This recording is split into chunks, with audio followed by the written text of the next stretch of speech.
No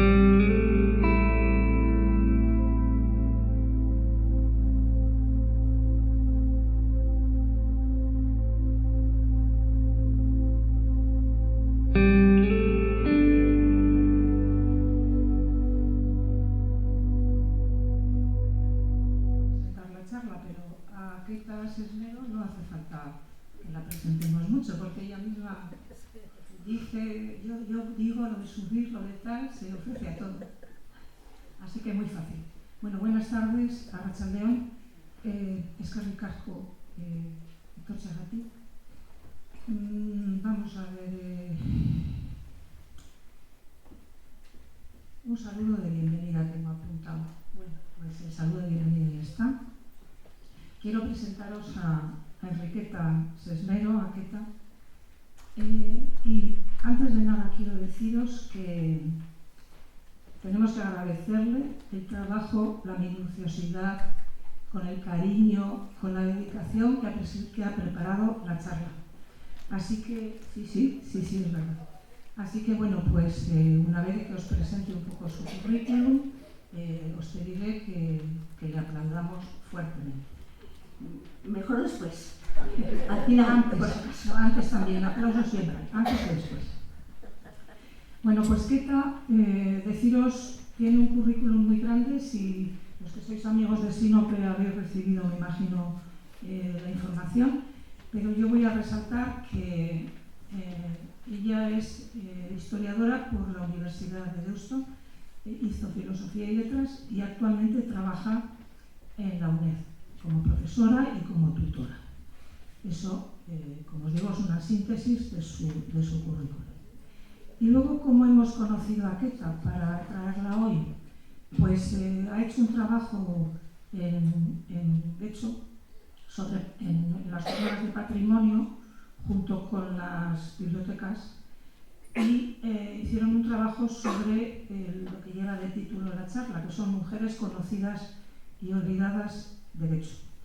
Entonces, como este mes de marzo es el mes ya de las mujeres, es nuestro mes, sobre todo por el 8 de marzo, pues nos pareció que era un buen momento para pedirle que a ver si nos preparaba pues eso, una charla sobre el tema que ella ha trabajado, como os digo, en patrimonio, y para que nos muestre a estas mujeres y nos da la opción de que pensemos un poco en el recorrido, ¿no?, vital de unas mujeres, unas más conocidas, más famosas, otras menos, pero bueno, un resumen de un grupo de mujeres de hecho.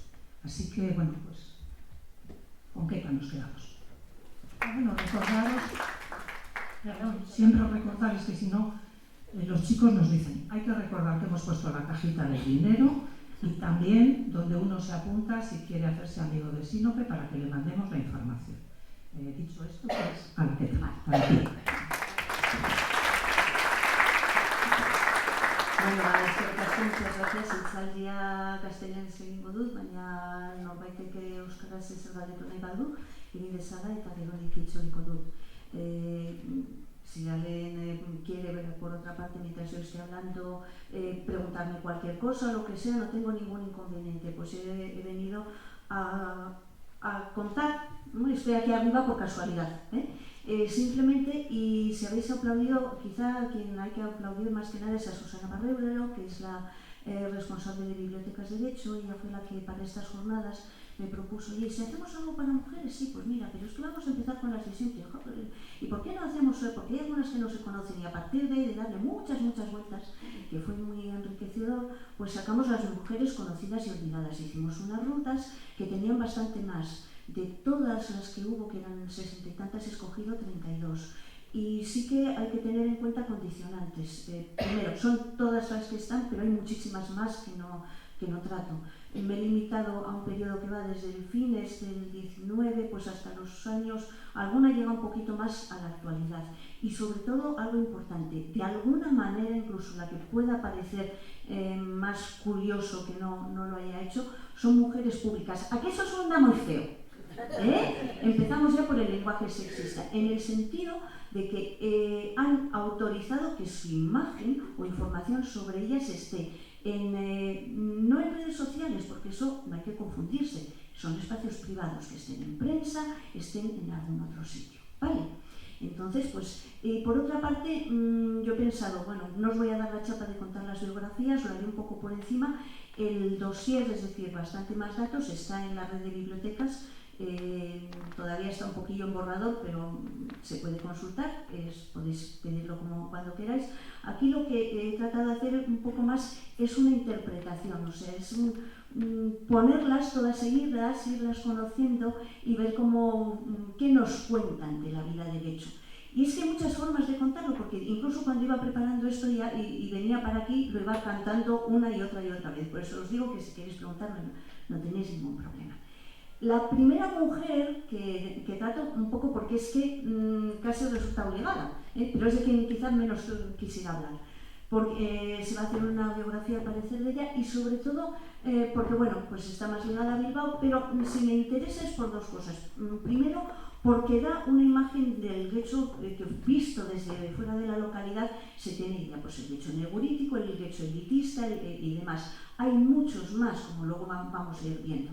Pero es cierto que con independencia de eso, que ya es un punto de entrada a tener en cuenta, pues Pilar Careaga, nos caiga bien o mal su ideología, está en las antípodas de la mía. Hay que reconocer que fue pues eso, la primera ingeniera titular del Estado y además en un mundo terriblemente machista y eligió, mi familia paterna viene de Renferos, en un mundo horriblemente machista como el de ferrocarriles. Escogió las locomotoras y fue la primera que condujo esa y en una montaña, unas máquinas enormes, y no solo que la condujo, sino que era capaz de arreglársela enterita. Entonces, pues bueno, que tenía un carácter duro, vale. No me voy a meter en eso, pero también es cierto que tanto, sobre todo diputada de Cortes en la época de la República, ahí sí que hubo mucho más posibilidad para las mujeres, pero luego el hecho de ser diputada provincial, que fue la primera, ese sí que era un mundo cerrado y terriblemente cerrado para los hombres, aparte de que ya lo fuese la cultura franquista. Y entonces, pues claro, ahí se hizo un hueco, pero ¿cómo se lo hizo?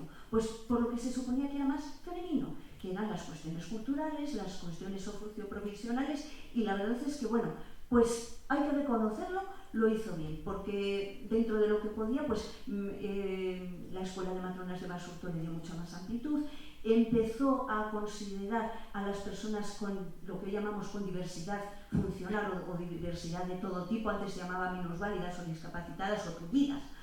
Entonces trató de que no tuviesen esa consideración peyorativa, les dio más medios. Entonces, pues bueno, entre los claroscuros que tiene esta figura, pues ahí está, y de momento la aparcamos.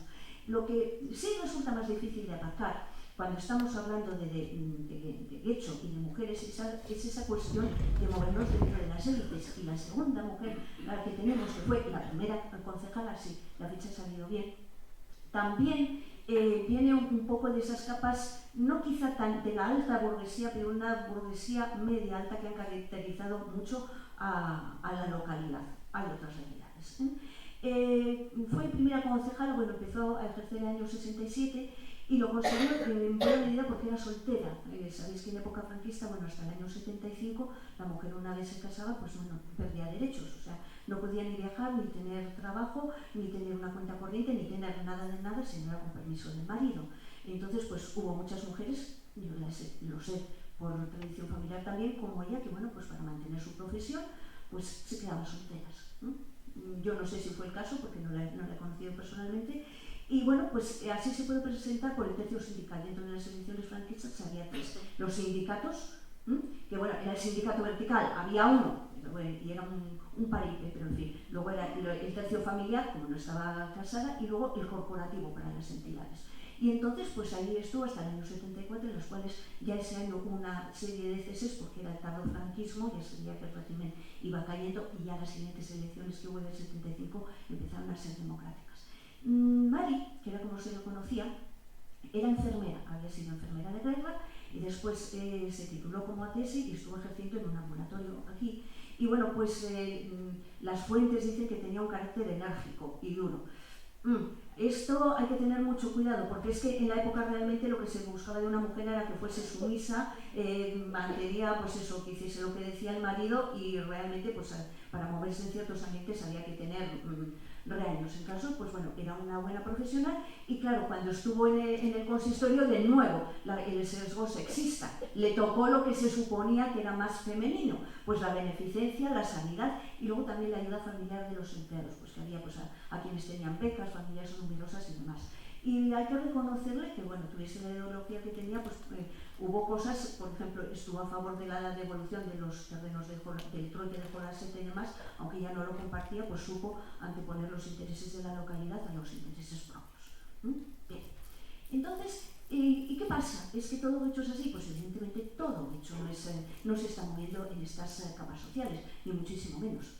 Tenemos el otro hecho, el que no se piensa que es de servicios de esa burguesía, y en parte lo era. De María del Carmen Pineda, pues poco se estuvo, bueno, era de Romo, estuvo trabajando en la antigua residencia de aquí, y bueno, pues es una de esas muchísimas mujeres anónimas que todo el mundo hemos conocido, que bien fuesen por chachas o bien por limpiadoras profesionales, estaban un poco haciendo servicios para las élites, y después, pues en algún caso, para la administración. Quizá lo que interesa es que todas las localidades, todos los pueblos, suelen tener una fragmentación de barrios un poco por capas sociales. En Bilbao está muy claro, aquí también, y además aquí aumenta más porque, claro, está muy disperso, pues Aguantana más el puerto, Andramari en tiempos pues en la zona más rural, de Neguri, que os voy a contar, Las Arenas pues fue la zona del desarrollo turístico, que lo hubo a fines del 19, y luego unas capas medio burguesas, y a Romo le tocó ser un poco la parte más popular. Esta es una vista de los años 60, en los cuales hubo un crecimiento feroz, del cual sí que ha habido estudios, pero se conserva relativamente poca información escrita, porque desgraciadamente incluso todavía la historia se escribe desde un punto de vista de las élites, y si nos estamos dando contra la pared, la gente que hacemos historia, es para recuperar las voces de la gente que nunca ha tenido voz. Y a pesar de todo, lo que no tenemos que hacernos idea es que esta división social fuese en compartimentos estancos, ¿no? Que había puentes, había mucha circulación cultural y social, y la había de varios modos. Uno eran las famosas añas, quien cuando hacía las rutas me recordaba que las había visto de pequeña, ¿no? Pues bueno, eso era una manera de transmitir valores burgueses hacia afuera, pues incluso hacia el campo, porque el aña era una figura que venía de clases populares, normalmente rurales. Hubo alguna que venía era sardinera y demás, y entonces claro, pues eran amas de leche porque se suponía que estaban mejor alimentadas. La burguesía, la alta burguesía, comía más, pero no necesariamente más sano. Y entonces, pues bueno, pues ellas se imbuían completamente de esos valores burgueses, porque claro, en la época de la infancia eran las que cuidaban a la prole, y después el orgullo que tenían de ser añas se lo llevaban a su pueblo. Eran personas bien consideradas allí, y también por parte de las familias, porque de hecho la medalla viene porque es, bueno, la foto es que no he encontrado ninguna de un año real, pero por ejemplo de Polamo Osea, que es de quien hablaremos después, la pianista, pues ella fue criada por una aña, la familia tuvo 9 hijos, entonces cada vez que tenía uno le regalaban para una pulsera una medalla de oro. Pero también es cierto que antes lo normal era pagarlas, porque claro, se tenían que quedar solteras muchas veces, y entonces se les daba, si querían casarse, al cabo de cierto tiempo ya se les daba una onza de oro, que en tiempos todavía se sigue haciendo esta moneda, que son de muy buena ley y cuesta un ojo de la cara. Entonces pues realmente recibían una buena dote, otras se quedaban en toda la familia, pues era como la tía soltera, que había muchos caseríos que cuidaba toda la prole y estaban muy bien consideradas. Y esto pues era un puente social interno, porque claro, ellas también traían parte de la cultura popular. No tenemos que olvidar que había gente de la burguesía que más o menos se arreglaba en euskera para hablar con el inquilinato, que participaba incluso en las fiestas y en esos valores. Ya el cierre, al hacer solamente unas fiestas mucho más elitistas, eso viene más de la época de principios del siglo pasado, cuando empezó a venir aquí Alfonso XIII y demás, pero hasta entonces, incluso después, sí que había esta circularidad cultural, es que eso nos daría para otra charla. Pero bueno, es muy bonito. Y otra manera de hacer ese puente de valores era hacia afuera y era la beneficencia social.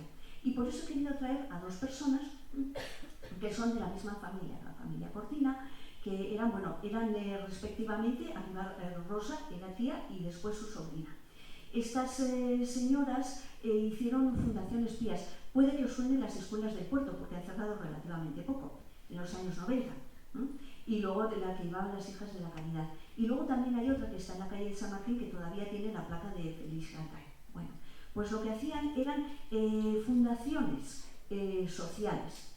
¿Por qué? Porque se daban cuenta, y todavía sucede ahora, que la enseñanza, el aprender a leer y escribir, también transmitía valores. Fijaros si no, muchas veces cuando, es que no quiero citar ejemplos, pero cuando entran ciertos partidos o donde sea, o cambia mucho una ideología, lo primero que intentan es tratar de controlar la educación, la enseñanza en las escuelas, porque es que eso no solamente enseñarte a leer, a escribir cuentas y más, es que también es un medio de transmitir ideología. Y además, en el siglo XIX y principios del XX se veía como algo normal.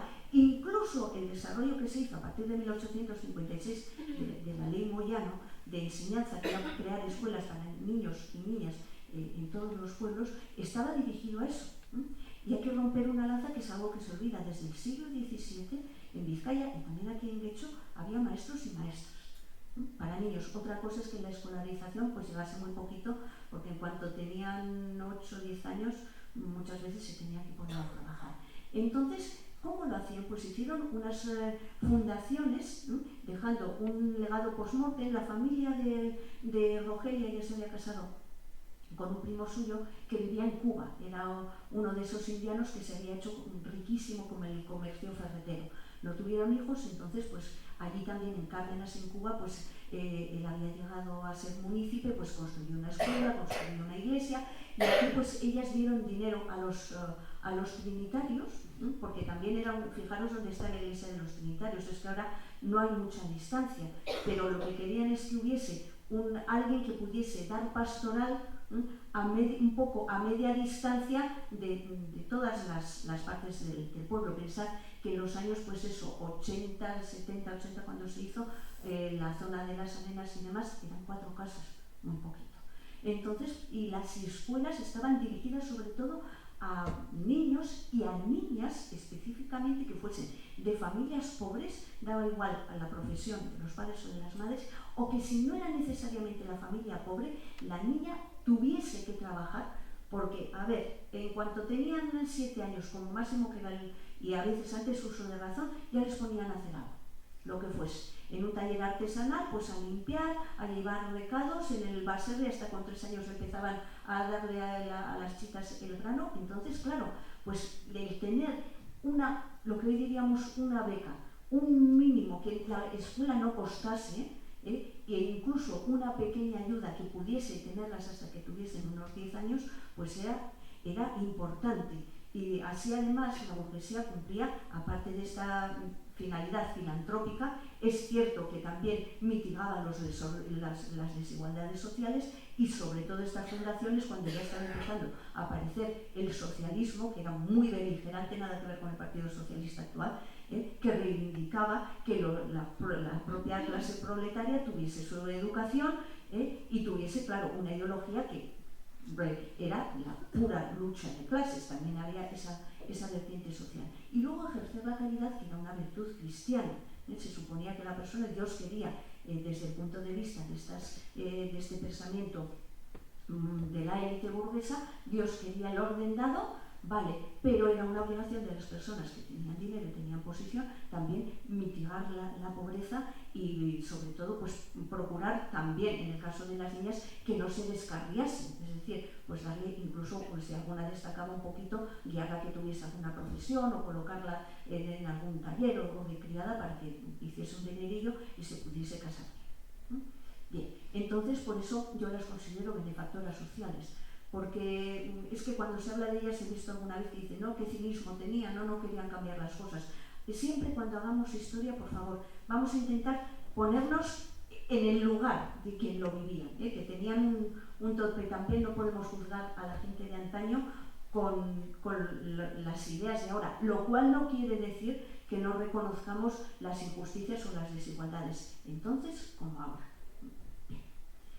Y dentro de esa parte, de esa vertiente que tenemos de enseñanza, pues vamos a ver una de las primeras maestras, porque entre las poquitas profesiones que se podían permitir unas mujeres, eso, a principios del siglo pasado, esa era la de maestra. Aunque a veces supusiese la soltería. Sorne se casó, pero si veis, bueno, es la que tenemos aquí. Es la mujer que tenemos recuadrada, ¿no? Aquí, bueno, está en la escuela de Barriana de Lemona, y aunque he dicho que había ya escuelas de niñas, hubo una norma en 1919 promovida por la Diputación Nacionalista de Ramón de la Sorta y Aburto, que fue crear estas escuelas de barriada, que eran en los barrios que estaban lejanos de los núcleos urbanos, porque normalmente la escuela solía estar al lado del ayuntamiento, de la iglesia, claro. Pues eso pillaba muy lejos de algunos bases y los críos no podían ir o no podían compaginarlo con lo que tenían que hacer currando. Entonces, pues bueno, ¿qué hicieron? Estas escuelas de barrio, que además pues eran muy diáfanas, eran unos edificios pues eso, bajitos, con muchos ventanales, en los cuales pues se promocionaba que no era obligatoria todavía la enseñanza, pero se fomentaba también el euskera, y una cosa que se hizo y que en la época fue innovadora, que el salario era igual para los maestros que para las maestras, porque como antes se suponía que las maestras enseñaban las 4 reglas que era necesario para la economía doméstica, y después a bordar, a planchar, a hacer 4 cositas, y eso sí, castellano, pues si te tocaba irte de Chacha a Bilbao, donde fuese, que te entendiese. Y entonces no, aquí se trató en estas escuelas de que el currículum, aunque hubiese esa parte más femenina, fuese un poco más ajustado, pues enseñar también algo de geografía, de historia y demás, y luego que el sueldo fuese igualitario. Como veis, tenemos 2 líneas en la vida de Sorn, una es antes de la guerra y otra después. No es la primera persona a la que le chafó la vida literalmente, la sublevación y sobre todo la dictadura del general Franco. Al principio, pues bueno, fue maestra, y de hecho en las primeras escuelas que tuvo, es curioso, ¿no? En la de Lemoa tuvo problemas porque quería enseñar euskera. Ella además era una mujer muy brillante, ¿no? Se sacó el título a los 16 años con premio en Bilbao. Ya a los 14, como no tenía todavía la edad, bueno, se formó una barbaridad, aprendió euskera porque su familia lo había perdido, y luego pues en Lemoa es que le decían no, que lo que queremos es que aprendan castellano, porque había ese prejuicio contra el euskera, ¿no? en muchas familias, cosa que en Cataluña no pasaba, la burguesía sí que utilizaba las 2 lenguas. Entonces se dio cuenta de que una forma que tenía para poder fomentar que los valores que entonces defendía el Partido Nacionalista, porque enseguida se hizo aberriana, y sobre todo la concepción que tenía de la sociedad vasca, pues eso, muy fundada en las cuestiones culturales, en euskera, pero también muy católica, era esa educación de la que hemos hablado. Entonces, pues bueno, pues tuvo escritos políticos en diferentes revistas. Participó en el primer Aberrieguna, que no recuerdo el mes, pero bueno, fue el año 32, pues fomentó que participasen mujeres activamente. Vale, de nuevo, iban a estar encargadas, había una especie como de área infantil para que las que estaban trabajando o tenían muchos críos, porque entonces, claro, el método, bueno, contracepción, sí que había, se prolongaba la lactancia y con eso ya pues espaciabas un poco, pero la ideal era tener mogollón de críos. Pues bueno, pues en el Aberrieguna el Partido Nacionalista hizo un espacio de críos, y luego también cuestiones religiosas y demás. Pero era algo que en la época sí resultaba novedoso, que era dar visibilidad y participación a las mujeres, pero sin que necesariamente fuesen políticas, simplemente pues a cualquier mujer, a cualquier ama de casa o cualquier quien fuese, darle un papel de cara a la calle, algo que no estaba, o sea, en el utillaje mental que tenían todavía costaba muchísimo. Y luego escritora, pues aparte de escritos políticos que hoy se nos caerían un poco de las manos, porque el nacionalismo entonces pues tenía una vertiente un tanto racista, Pero luego sí que hizo algo que es que Ideas de Angustia se puede conseguir, es un libro que hizo la Fundación Lavairu, pues también hizo cuentos infantiles, porque se dio cuenta de que realmente la enseñanza oficial pues a veces es un plomazo para los críos, entonces pues tratarles de imbuir los valores así, y bueno, pues eso fue también una innovación. Estuve en el Emakume Abertzale Batza, pero no en el de Algorta, que fue el primero que hubo aquí, ya veremos después quién lo hizo. Estuvo en el general, que estaba en Bilbao, o sea, realmente fue una gran política, pero claro, tuvo que salir huyendo a Francia, entonces ella estaba, bueno, también se fue con su marido. Si queréis más datos biográficos los tengo, pero... Y entonces, pues ahí, ¿qué hizo? Pues ser profesora de castellano, claro, era buena maestra, y luego cuando consiguió volver fue profesora de francés más o menos, y de pintura más o menos ocultamente, y ya muy muy tarde, como pasó con tantas personas exiliadas, pues fue cuando pues fue reconocida, rehabilitada y murió poco después. Y vamos a ir un poquito, nos vamos a desviar a la cuestión de los cuentos. Porque es que nos encontramos con otra figura, la que muy poca gente conoce, pero que realmente pues, fue innovadora, que es Rosario Fernández Urcelay. Ella estuvo en la editorial Cantábrica. A lo mejor este nos suena mucho, pero el libro de cocina Guria, o las recetas del Guria, ese probablemente más. Bueno, pues lo editó ella, y si la he traído aquí era porque era una persona que bueno, pues se dio cuenta de que en la época franquista, pues sobre todo editaba en los años 60, ¿no? Pues había muy pocas cosas para literatura infantil y juvenil, y lo que había pues eran plomazos también, versiones originales o casi. Entonces pues hacía libros de estos que tenían una parte de cómic y otra de texto, y luego pues incluso sacaron este cómic que era pues muy en la época este es del año 66, Manuel Horna era el dibujante, pues en la época de James Bond, todas estas cosas de aventuras, pero bueno, para tratar también de poner valores, no necesariamente ideológicos franquistas ni mucho menos, pero para más bien, digamos, valores éticos de una forma agradable. Y de hecho, lo que quizá nadie sepa es que dentro de las guías de conversación que hizo de estas YAL, que eran pues, para ir por ahí, cuando no tenía ese traductor automático de Google, pues hizo en italiano, de español al italiano, en inglés y francés, y fue la primera que hizo en euskera, y además todavía en esta época. Recibió el premio Lazarillo, que era el máximo galardón de las obras literarias del Estado español en el año 68, creo. Estuvo en la Feria de Frankfurt y ella fue directora, pero volvemos a encontrarnos con el machismo, porque, claro, una editorial tiene que viajar y tiene que vender, y además, ¿cuál era uno de los mercados generales, aparte del estatal? Irse a Latinoamérica, y eso lo hacía su marido.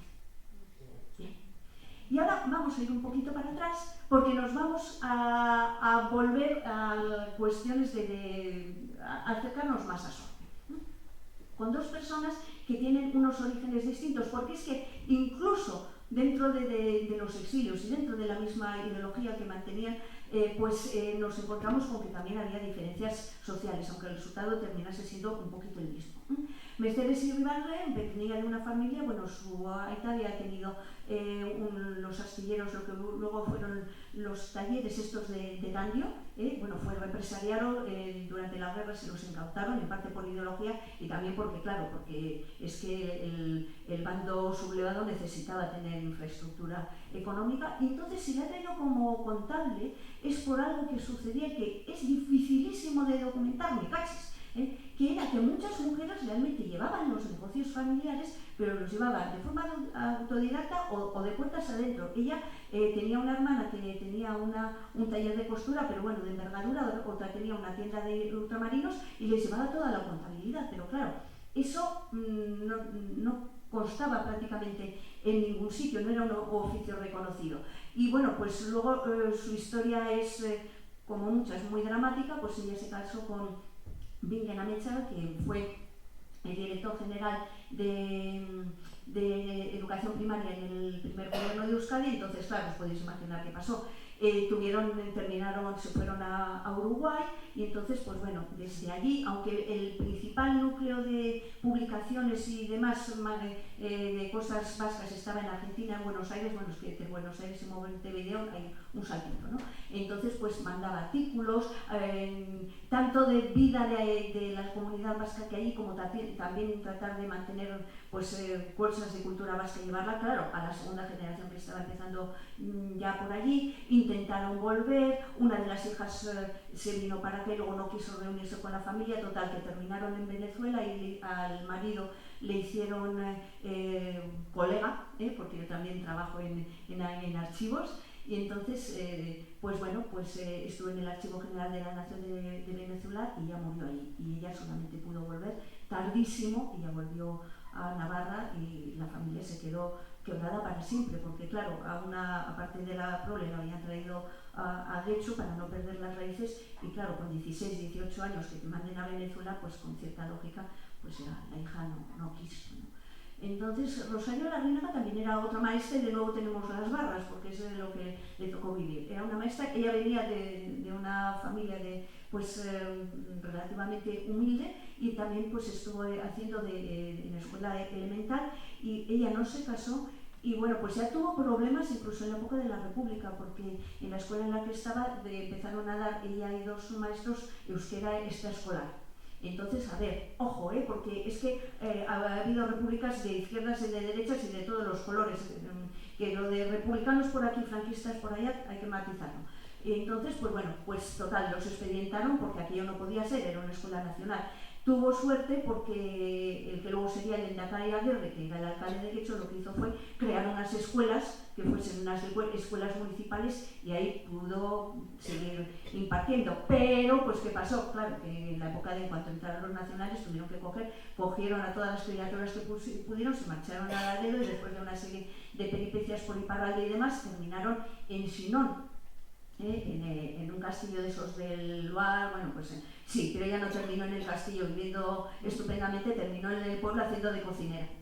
Y claro, pues en Francia se apreciaba muy bien la gastronomía vasca, y entonces pues sobrevivió. Ahí va alguna foto bastante emocionante con alguna compañera suya de exilio, porque es lo que eran, exiliados, en la cual volvió a recordar todo eso, y luego ya cuando pudo volver, empezó a dar clases particulares de francés y demás, y bueno, pues de cultura general, y se enfrentó a algo que era quizá peor, y está muy poco documentado porque es muy vidrioso, que era el exilio interno. Fue denunciada.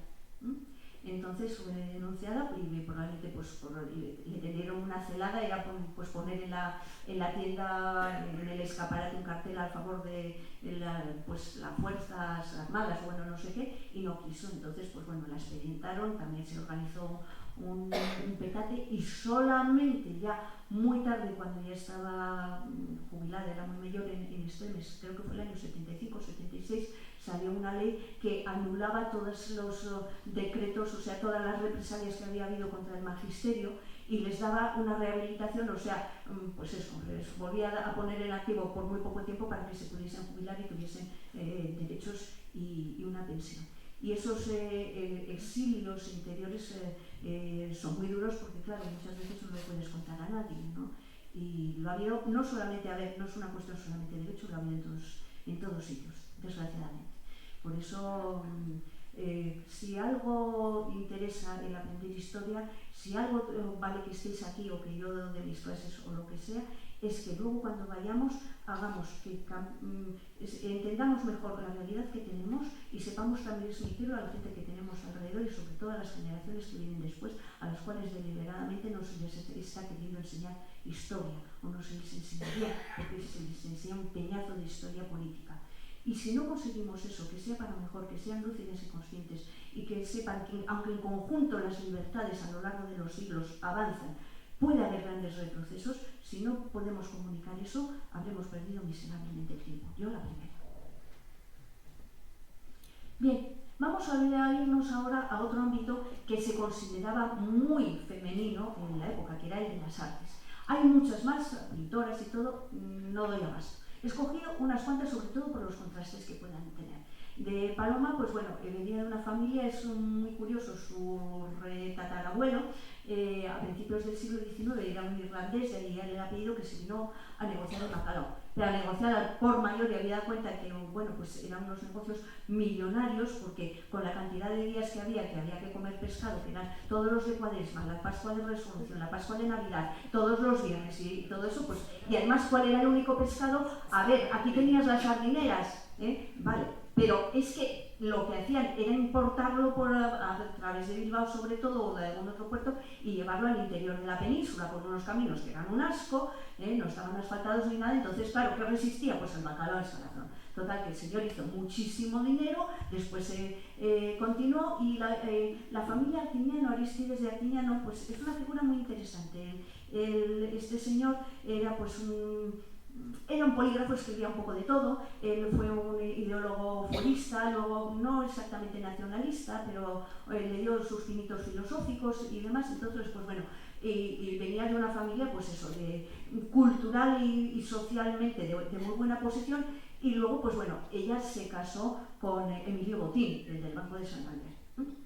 Cuando era joven, aquí bueno, tendría que haber puesto también una barra, porque ella estudió piano, que era, al principio eran las que se llamaban las artes de adorno, que toda mujer que fuese así con un poquito de posición, pues tenía que aprender a cantar y a tocar king. Pues ella no, es que era buenísima pianista, además se fue a Francia, y con los chauvinistas que son esas cosas, la gente de allí, que por otra parte me cae muy bien, pues bueno, tuvo una carrera excelente y todo, pero claro, se casó y entonces su marido le hizo en 10 años 6 hijos y luego poco después se separaron, con lo cual, claro, ya a la porra, porque no como iba a dar conciertos, o sea,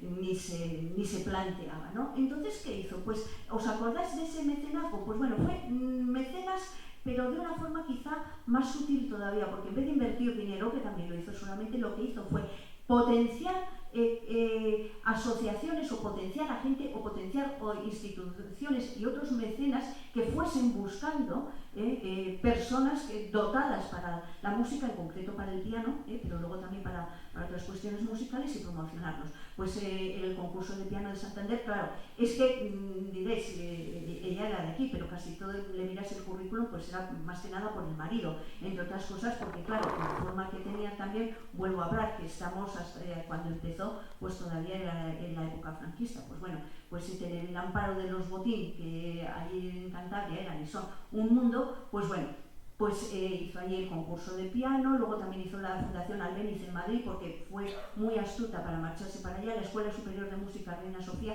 es amiga personal de la reina, por cierto, que es una persona, yo no soy monárquica, pero que aunque ella no pudo estudiar, porque ¿cómo iba a estudiar una reina? Pues también luego hizo cursos de extensión y tiene, o sea, cierto olfato para las artes, entonces la convenció para darle su nombre y ha mantenido pues becas y actuaciones de muchísimo nivel, pero ella nunca pudo hacer lo que tiene la segunda mujer, que os voy a presentar entre muchas otras músicas, que es Irán Chávez, profesionalizarse. Si la buscáis en la página web la encontraréis como una artista autónoma que vende su fuerza de trabajo artística laboral, como así hemos hecho otras muchas personas, ¿no? Pero porque es una profesión como otra cualquiera, además de muchísimo nivel. Y si la he escogido entre otras músicas es porque el arpa quizá es el instrumento más difícil, más todavía que el piano.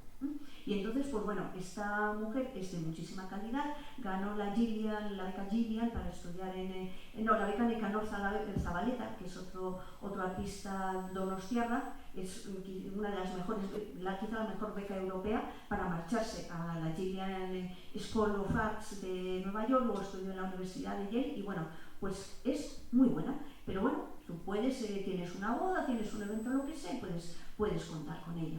Esa profesionalización que ahora vemos y esperamos de nuestra prole, tanto ellos como ellas, y yo lo digo la primera, mi hija es ilustradora, era algo que durante mucho tiempo pues no se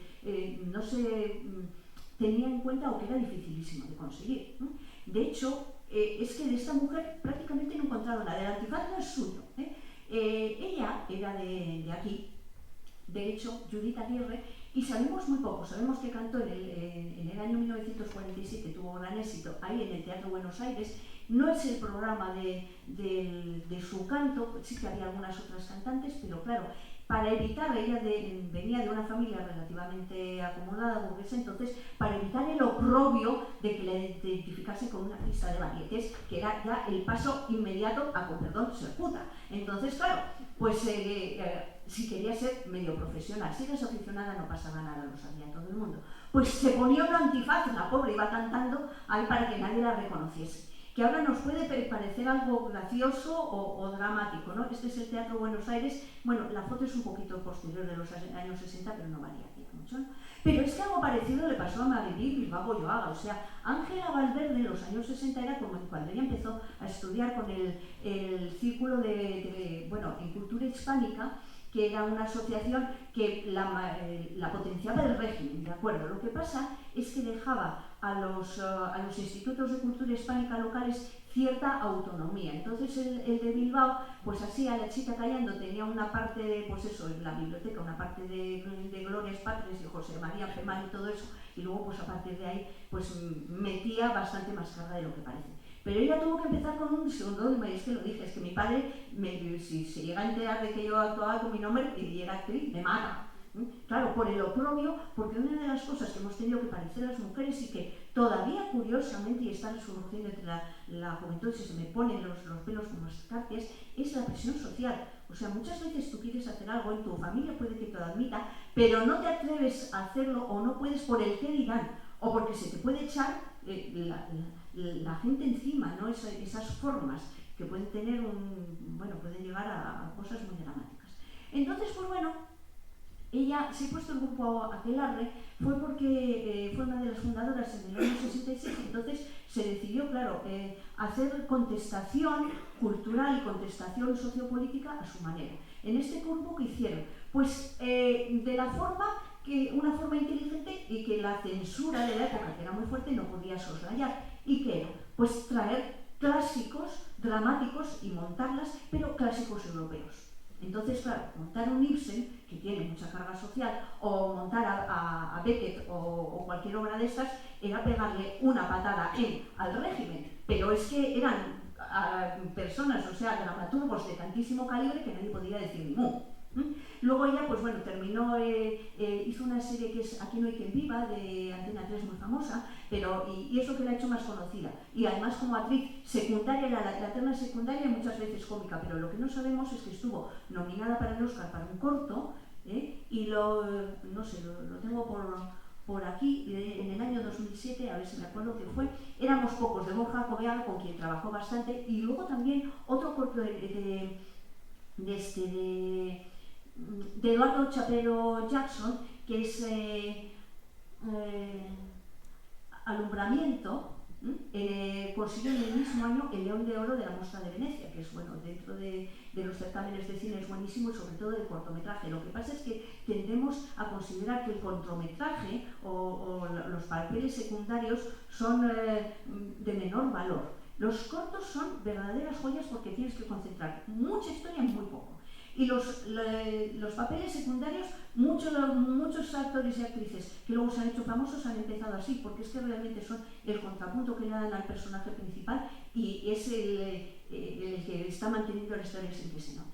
La siguiente actriz que tenemos ya pudo tener una mayor profesionalización, que es Garlo Garnier Losada, y sobre todo explayarse mucho más. Aparte de que sea actriz, y también estuvo en el grupo Chanchaca y en A2 Teatro, que eran pues bueno, unas formas, o sea, hacían unas obras ya de todo tipo y bastante más avanzadas, claro, estábamos ya en los años 80, 90, fue dramaturga, de hecho, creo que fue el año 2007, qué más de memoria de pez tengo, no, perdón, en 2001, con Música Etagás, que es una obra propia, ganó el premio más de las artes escénicas, que lo da el SGAE, que es la Sociedad General de Autores Españoles, diríamos de personas autoras, pero bueno, que es un poco como el Oscar local a montajes dramatúrgicos, y era suyo, ¿no? Y además, una cosa que hay que destacar es que ya dio un paso más en hacer esa integración o esa... ya no era tanto contestación política porque ya había más libertades, además en los años 80 todo nos parecía que se podía hacer. Y entonces lo que hizo fue, era el work in progress, era hacer actuaciones, pues era, por ejemplo, pues una con personas recién salidas de la cárcel, otra con personas con discapacidad funcional, otra con personas amateur, o sea, ir buscando colectivos que no tuviesen voz y a partir de la dramaturgia, pero de cosas de fuste, conseguir primero que se supiese que estaban ahí y segundo también hacer que luego esas personas se den cuenta de que la cultura no es solamente una cosa pues para ricos ni para elitistas ni para gente que tenga estudios ni para nada. Yo la verdad es que por la experiencia que tengo ya de unos cuantos añitos de que me ha aprendido es de todo lo contrario, afortunadamente. Bien. Muchas de estas personas han recibido, no lo voy a citar, los premios AISE del ayuntamiento, se les quedaba pues eso, a buenas trayectorias y demás.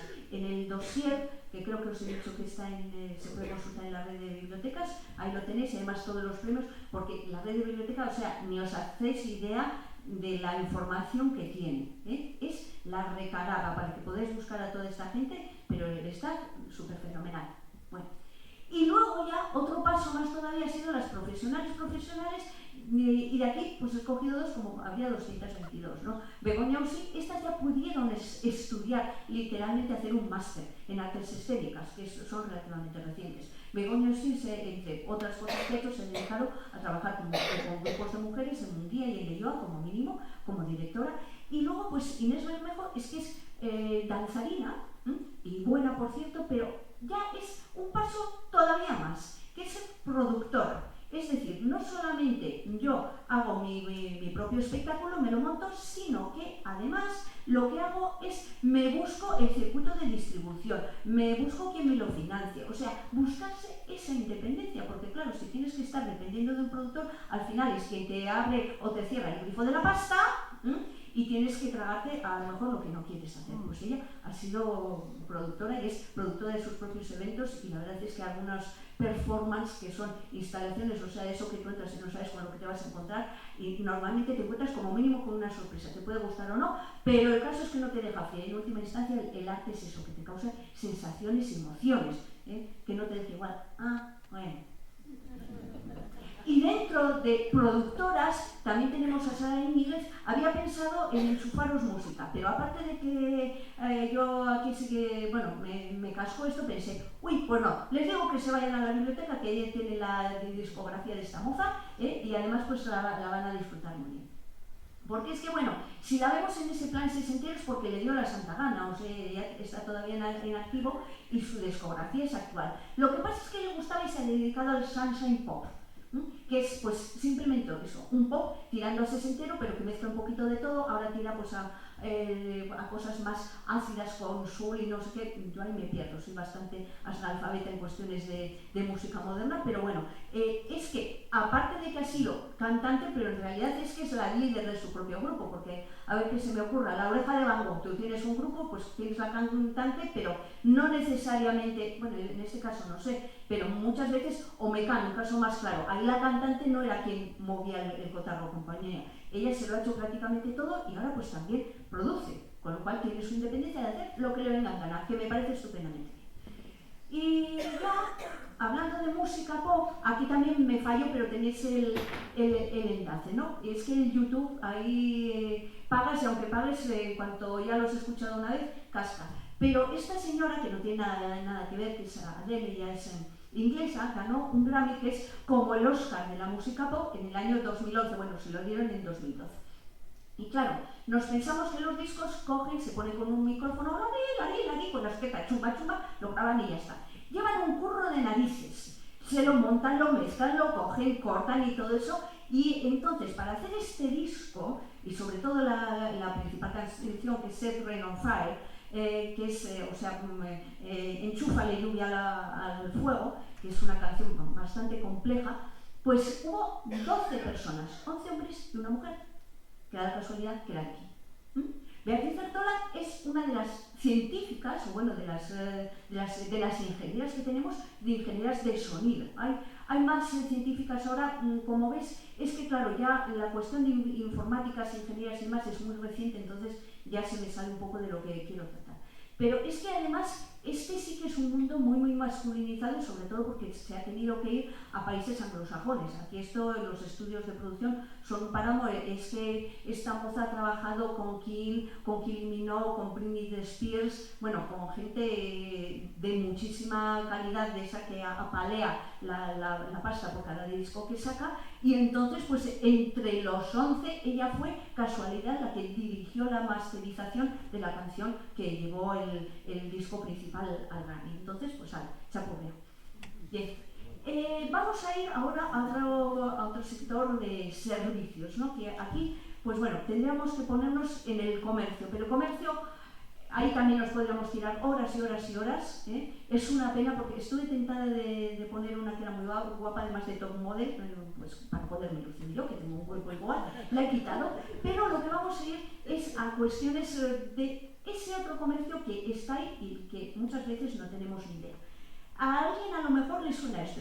Arriba está la antigua estación de Algorta. Este es el kiosco que está delante del antiguo ayuntamiento, y este era el carrito que estaba antes en la Puerta del Sol. ¿Sabéis cuál era la Puerta del Sol de aquí? ¿No?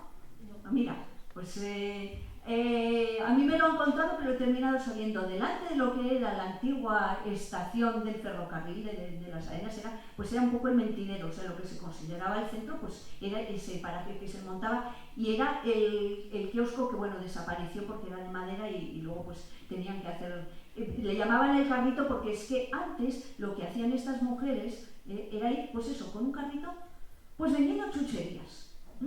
Y tenemos, pues bueno, Maribel Amélie Casas, que era la del carrito, que luego, pues ya digo, no tenía que hacerlo de metal, no tuvo dinero y lo dejó.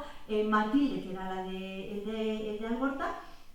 Y luego, pues la de la estación, que bueno, también vendían presa y todo. Y es que eran figuras que estaban a lo cotidiano. O sea, cuando salías de trabajar, ahora miramos las noticias en el periódico, pero entonces, claro, se consumía muchísima prensa.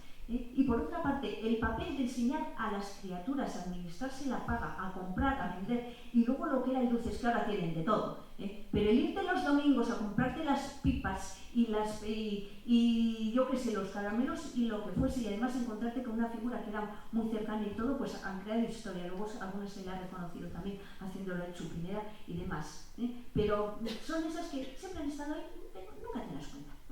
Como las repartidoras de prensa, que tenemos dos. Solamente tengo la foto de Carmen, ella era jiennense, pero luego dice que bueno, que al principio pues tuvo ciertos problemas de integración, ya lo consiguió. Pues eran mujeres que se levantaban a las 5 de la mañana, claro, los periódicos venían a primera hora con la tinta fresca desde las rotativas de Bilbao, y entonces se tiraban hasta las 9 y se podían hacer 20 o 30 kilómetros llevando a la prensa, a los kioscos, a las tiendas y también a las casas. Había muchas suscripciones, volvemos a estas cuestiones de, claro, casas que tenían cierto dinero, y entonces lo hacían en bicicleta, porque era la forma más rápida. Que por otra parte, pues bueno, sobre todo el poder ir en bicicleta en los años 20, 30, incluso en los 50, para una mujer, y alguna que después utilizaba la bici para irse a pasear, eso ya era una forma de autonomía, y no siempre estaba bien considerada. Entonces, pero lo que ocurre es que ellas lo veían con una colaboración, igual que las kiosqueras, completamente marginal a la economía familiar, que no se les reconocía en absoluto.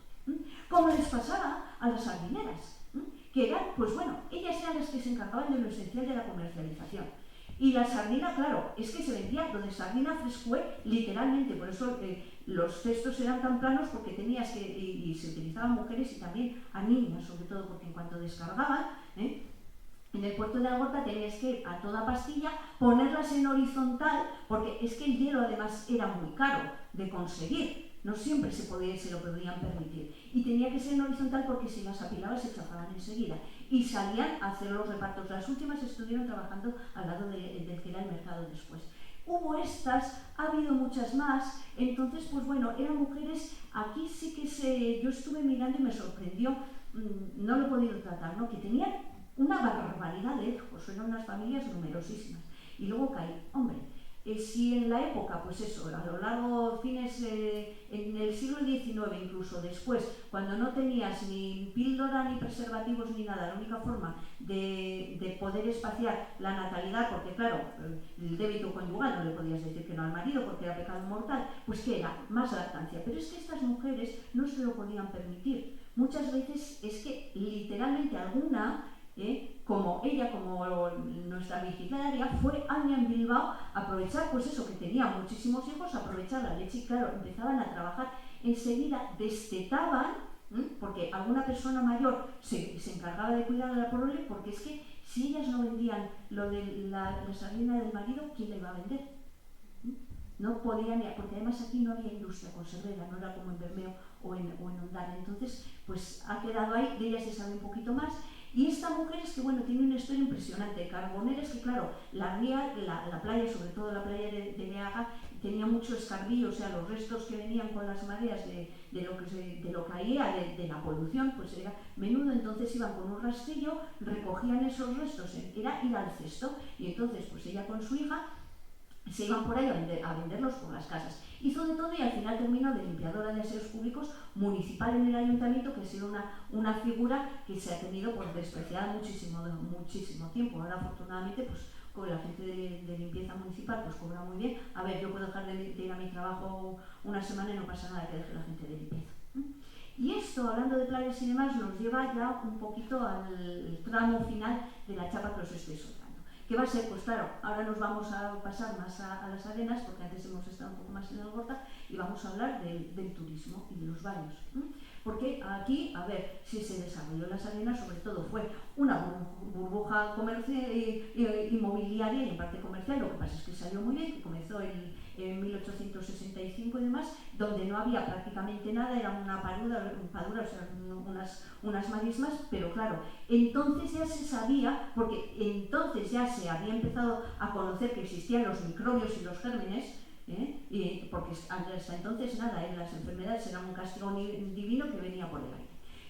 Y que entre otras cosas el tomar el sol y tomar los baños del mar podía ayudar contra ciertas enfermedades y sobre todo contra la tuberculosis. Y porque había mucha por infraalimentación y luego también porque es que, a ver, nos tenemos que hacer idea. Todos los vientos que vienen por el Abra, ¿hacia dónde van? Hacia Bilbao. Poner los altos hornos y todas las industrias que estaban quemando carbón en cantidades industriales, más todos los carbones de los hornos y las cocinas, de las casas, las cocinas económicas, con los vientos que se iban hacia Bilbao. Entonces, jope, yo ya tengo mis añitos, ¿no? Y todavía de pequeña recuerdo que yo vivía de Guernica, vivía a Bilbao por la noche y era como venir a la boca del Averno, porque es que o de día, es que ahí no había día. Entonces, claro, pues te traían a la criatura aquí y empezaba a comer y se ponía buen color, claro, es que le sabía la comida algo, ahí se le sabía solamente a carbón. Entonces, pues bueno, entre eso y por más razones que también daría para otra charla, pues empezaron las cuestiones de los baños. Lo primero que tenemos es la Rita, que era una bañera, a que también suena muy mal lo del lenguaje, nos imaginamos todo el váter y demás, pero es que era una empresaria. Si hubiese sido bañero nos imaginaríamos al señor que tenía en propiedad las casetas, los trajes de baño, las sillas, ojo, no tumbonas, porque es que entre otras cosas el tumbarse en la playa, ya fuese, y siquiera en una tumbona, se veía como algo pornográfico. Entonces, imposible, tenías que, paseando, en todo caso, sentarte, y además, claro, te tenías que cambiar en una caseta que muchas veces tenían ruedecitas y te llevaban hasta la orilla de la mar, más que nada las mujeres, volvemos al sexismo. Tú te bañabas allí, hacías tus pinitos y después volvías a secarte y cambiarte a la caseta. Ella, el negocio no lo montó ella, lo montó su padre, pero es que heredó todo y después fue quien se encargó porque bueno, el marido estuvo enfermo y demás, y bueno, pues ella con una mano de hierro en el buen sentido contrató a otras bañeras, contrató a bañeros, llevaba todas las finanzas y además tuvo, como el resto de las personas que vamos a ver, la suficiente inteligencia para darse cuenta de que aquello no iba a llegar mucho, y sobre todo cuando se construyó el espigón de la playa de Leaga, y a partir ya de fines de fines del siglo pasado cambió la corriente, o sea, eso para la navegación estaba muy bien, porque antes la arena se iba a los churros de la ría y encallaban los barcos. Si se hizo el espigón era para que se pudiese navegar mejor y los barcos llegasen pues por toda la ría a recoger el mineral. Pero claro, la playa se quedó reducida pues a meter los pies y además se contaminaba bastante.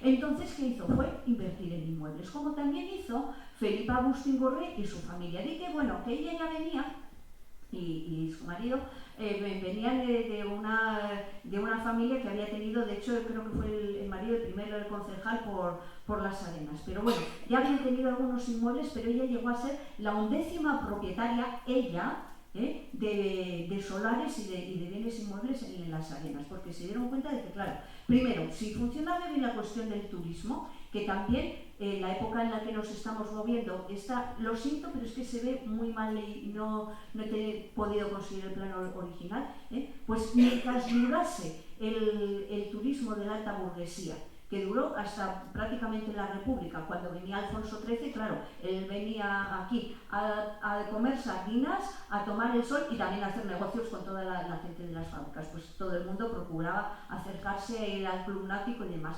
Pero ya en algunos sitios de Francia y demás, aquello no estaba tan claro. Y por si acaso se aseguró el ir montando casas y montando inmuebles, con lo cual la reconversión, cuando ya sobre todo en los...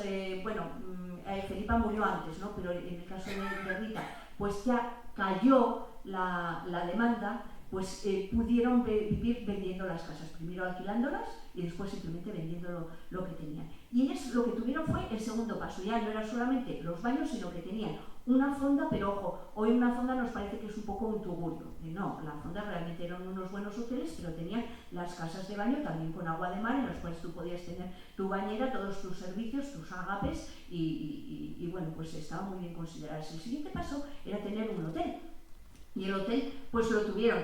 Y lo tuvo Isabel Rentería, porque es que, curiosamente, el dueño consta como que fue su marido, pero oficialmente tenía que ser así, porque era quien se lo podía permitir, pero ella fue quien lo regentó, es decir, que llevaba todo el negocio.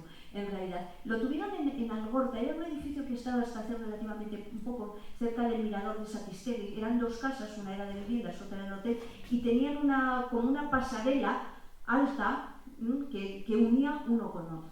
Entonces, pues bueno, esto ya era un hotel como es debido y además, pues bueno, relativamente caro, y además es que era muy curioso porque ejercían filantropía a su manera, ¿no? Pues por ejemplo, cuando llegó el primer tranvía a Algorta, pues dieron un vino con, diríamos, pinchitos para todo el pueblo, para todo el que quisiese. Hacían fiestas, hacían veladas de boxeo, pues tenían billares, tenían todo ese tipo de servicios y de distracciones que ahora nos encontramos, que nos venden en el resort, para que cuando ya nos hemos hartado del vuelta y vuelta en la playa no nos aburramos. Pues bueno, pues algo parecido. Y realmente, pues bueno, el negocio pues funcionó muy bien. Luego, ¿qué pasa? Pues que estos hoteles, claro, ya fueron cerrando, porque ya en los años 60, 70 la gente se venía directamente, mejoró el transporte, luego fue el boom de irse al Mediterráneo y ya pues fueron decayendo un poco, y además pues eran unas playas todavía muy contaminadas y ya pues esto cayó. Bien. Pero dentro de todos estos servicios, empezando por los hoteles, también había otros servicios aureola, digamos, de esos que no se ve para nada. Aparte de limpieza, pues había algunos como era el de colchonero. Porque claro, los colchones eran de lana, y la lana de vellón, ¿qué pasaba? Pues que el vellón de la lana, aparte de que se podían hacer unas bolas que te destrozasen la espalda, es que podía coger todo tipo de insectos si no lo tenías con mucho cuidado. Entonces, como mínimo una vez al año lo tenías que descoser, tenías que ahuecar la lana, varearla, limpiarla, bueno, era un curro colosal. Y entonces, pues aquí la tenemos, a Dominica, que bueno, pues ella venía de una familia, creo que era guipuzcoana, que aparte de hacer eso, es el típico caso de economía en las lindes de la pobreza, que tuvo que hacer de todo. Fue lavandera, y lavandera pues es que entonces iba de domicilio, no había lavadora, se lo llevaban pues si podías al río o al lavadero público y lo tenías que hacer a mano. Fue vaquera, cuidando vacas ajenas, y llegó a tener una novilla propia. La leche se vendía de esa que ibas a buscarla, sin pasteurizar ni nada, de caso que a nadie le pasaba nada, ¿no? Pero bueno, ella tuvo ese pequeño negocio y muchas veces los tuvo todos a la vez. Hacía de limpiadora de bares, limpiadora de casas, limpiadora de botellas, limpiadora de lo que fuese, y luego de asistenta de mayores, porque claro, un oficio que curiosamente te exige muchísima cualificación, porque atender a una persona anciana, que normalmente suele estar discapacitado o con demencia senil y todo, te exige saberlo hacer muy bien, pero se considera que es un oficio no cualificado que lo puede hacer cualquiera. Pues lo puede hacer cualquiera, pero por si acaso procuramos que nos lo haga otra persona. Y dentro ya de estos oficios, y por desgracia es que me ha tocado ser las últimas, pero es que realmente dentro de toda la visión social que tenemos, estaba ya dentro de la pura marginalidad, pues claro, el turismo, antes como ahora, ¿a quién tenía? Pues la prostitución. Y también tenemos una prostituta, había más. El Hotel Ventura, que era Ventura Grande, me parece que era, Ventura, ojo, que era un nombre femenino, pues hay un expediente muy curioso en el archivo municipal, porque en el año 22 alguien se decide a denunciar. Hay que tener cuidado con la prostitución, porque es que, claro, no es ni legal ni ilegal, es que es alegal, no tiene ningún tipo de estatus, ese es el problema, ¿no? Y en esta época se consideraba un exutorio. ¿Qué es un exutorio? Pues como la válvula de la olla a presión, ¿no? O sea, los hombres son incapaces de aguantarse, entonces, pues como dice el encuadre ese, que esto es de la revista Galea, que la tenéis en abierto en la web y que, bueno, te cuenta unas cosas preciosas, ¿no? Nadie hizo tanto por la moral y la familia han hecho como la Lorito. Gracias a ellas las novias pudieron seguir casándose de blanco, claro, porque no había mantenido relaciones antes. Entonces, pues claro, se consideraba que es que la prostitución era necesaria. De hecho, hubo algún gobernador civil al que le olió la cabeza a pólvora porque se decidió, bueno, pues si realmente está allí, ¿por qué no hacemos y la reconocemos? Esto fue en la época de la República, pues que tengan que tener reconocimientos médicos y todo, a ver. Entonces, pues bueno, pues total, que en el año 22 pues organizaron un lío con el consistorio, con el párroco, que como podía ser y todo eso, y entonces pues terminaron cerrando el Hotel Ventura, que luego se convirtió en un bar. Y es muy difícil encontrar a las personas marginales en la historia, y por eso siempre terminan quedando hacia el final. Que conste, ni siquiera sabemos su nombre, pero lo digo, ya lo siento, porque seguramente no llevas de ninguna vida agradable. Quizá el resto de las mujeres que he tratado a su medida tampoco, pero bueno, pues han estado ahí, son parte de lo que somos, de lo que sois y de lo que es nuestra localidad. Y a partir de aquí yo diré que me callo, pero no, porque todas estas imágenes tienen unas autorías o una procedencia, y como va a quedar grabado, pues es lógico que yo reconozca de las fuentes que he bebido. Estas son unas. Y ahora sí ya me callo y estoy a vuestra disposición.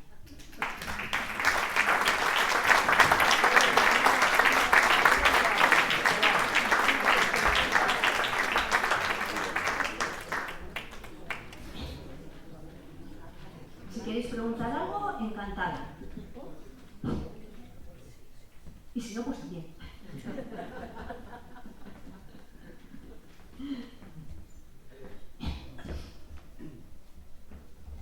Muchísimas gracias.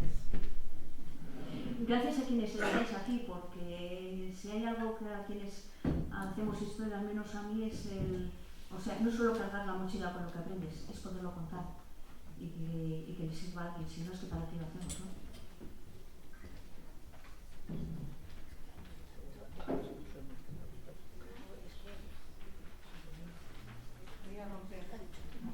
Voy a romper el fuego, porque lo comentamos así, que a veces como cuesta un poco, preparando un poco la charla concreta, vimos que igual podría ser interesante, por ejemplo, esto nos lo sugirió Peta, o sea, que tienen todas algo en común, las que hemos visto, por ejemplo. Hombre, por eso se lo sugerí, porque me sabía la respuesta. Sí que lo tiene. A ver, todas tienen como mínimo dos rasgos en común. Uno, la profesionalidad en lo que hicieron, me da igual, incluso la prostituta. Que anda, que para ser prostituta no tienes que aguantar. Pero todas a su manera se partieron los piños por hacer bien su tarea. Otra cosa es que se les reconociese públicamente, ¿no? Y otra es la resiliencia. Si he escogido a estas 32 es porque todas han tenido algún tipo de drama o algún tipo de dificultad, y es que les ha dado igual, o sea, no ha habido depresión de ay, que se me acaban las vacaciones, depresión, o sea, había que tirar para adelante y tirabas, se te cerraba una puerta y seguías, y sobre todo lo hacían con algo que también desde la historia lo vemos un poco y nos parece que es importante, creo que lo comentaba antes, ¿no? Que las cosas dan muchos altibajos, pero al final sí que terminan yendo mejor. Lo de no hay mal que 100 años dure, y si a mí no me toca, pues puede que le toque a la gente de después. Entonces, pues bueno, supieron verlo y supieron luchar por ello y no perdieron la esperanza, y eso pues a mí me parece admirable.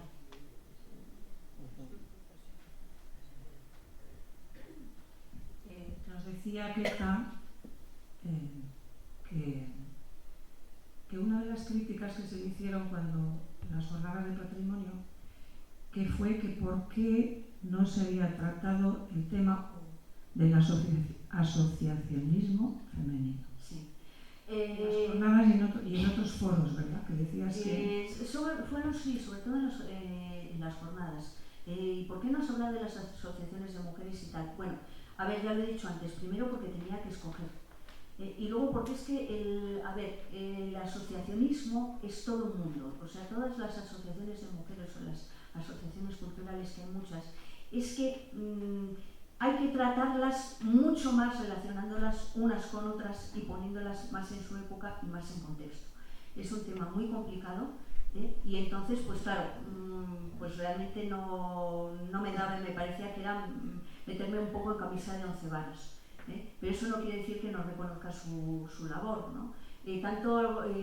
Además, eso por una parte, y luego hay otro problema, que muchas no han dejado fuentes. Hay algunas que siguen, algunas asociaciones culturales, o bueno, me da igual que sean de mujeres, asociaciones no públicas, pues sí que tienen una página web o tienen un blog, otras no lo tienen. Y entonces pues es un verdadero problema si no tienes muchos contactos con ellas el poder seguirles la trayectoria. De hecho, algo que ahora sale la Queta archivera, ¿no? Dentro de archivística reivindicamos es lo que se llama la archivística colaborativa, o sea, en poder hacer que enseñar a la gente, a las asociaciones, a la gente, a cualquiera, a manejar su propia documentación, su propia información, y a que la guarde. Y a que la guarde, porque es que es un valor cultural activísimo. Ya os he dicho que realmente la historia que se escribe es desde arriba, y ahora estamos en lo digital, pero lo digital es muy efímero. Curiosamente, dentro de lo que hay en papel, lo que más va a quedar para el futuro son las revistas del corazón / hígado, que se publican en un papel estupendo. Y entonces, pues bueno, como sea esa imagen que vamos a dar de las mujeres del siglo XXI con el Lola y demás, pues vale, apaga y vámonos. Que también es una parte, ¿no? Quizá no de las mujeres como de lo que se trata, que sean las mujeres o de meterle en la cabeza a cierto tipo de mujer, pero eso ya es otro asunto. Entonces, pues sí que es un tema muy interesante, y la verdad es que ahí habría que ponerse en serio a trabajar sobre ellas. Pues en alguna vida de esas que ya me clonaré, pues a lo mejor.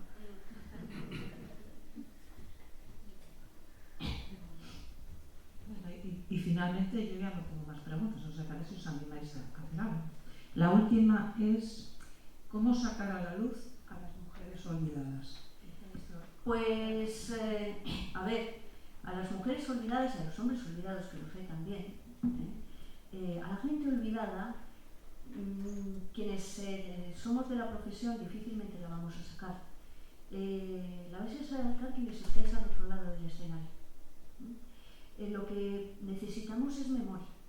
Simplemente, si algo me gustaría que os lleváis de aquí, algo, es que muchas de esta gente se ha conocido, porque en los años 80, 90, alguien que era claro, cuando había terminado la dictadura y empezaba pues ya a haber más libertad y todo, alguien se dio cuenta de que el mundo estaba cambiando muy deprisa y que había gente que tenía un valor muy importante para nuestra sociedad, pero que nadie le había hecho caso nunca, y que a lo mejor estaba dentro de su propia familia. Y hay más, pues gente que enseñaba a bailar en la calle, gente que daba clases por las buenas, gente que era activista social, gente de todo tipo.